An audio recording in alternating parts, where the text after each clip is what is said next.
ఇది ఇది శుక్రవారం ఉప్పు దీపం పూజ అండి. ఉప్పు దీపం పూజ పెడితే లక్ష్మీదేవిని మనం చక్కగా ఆహ్వానించినట్లు. మన ఇంట్లో స్థిర నివాసం ఉంటారు లక్ష్మీదేవి. ఇది ఈరోజు ఉప్పు దీపం పూజ చేస్తామండి మేము.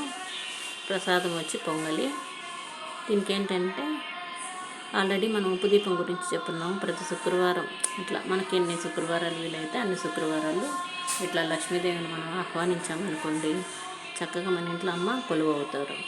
అమ్మ నాన్నకి చెప్పి మనకి డబ్బులు ఇప్పిస్తారు బాగా. నాన్న ఎవరు? వెంకటేశ్వర స్వామి అండి, ఎవరో కాదు. అట్లా మనకి మంచిగా లక్ష్మీ కటాక్షం దొరుకుతుందన్నమాట. ఇది శనివారం రోజు పొద్దున్న ఏం చేస్తామంటే ఎర్లీ మార్నింగ్ 5 o'clock స్నానం చేసి చక్కగా ఈ ఉప్పుని నీళ్ళల్లో కలిపేసేయాలి. ఆ నీళ్ళు ఎవరు తొక్కని దగ్గర ఆ చెట్లలోనే ఎక్కడో పోసేయాలి, అంటే తొక్కకూడదు. మనకి సముద్రాలు లేదంటే చిన్న చిన్న సరస్సులు కొలన్లు ఉంటే వాటిల్లో కలిపేసుకోవచ్చు. అలాంటి వీలు లేని వాళ్ళు అపార్ట్మెంట్లు ఫ్లాట్లలో ఉండేవాళ్ళు అయితే చక్కగా ఒక గిన్నెలో నీళ్ళు పోసుకొని ఆ ఉప్పుని కలిపేస్తే సరిపోతుందండి.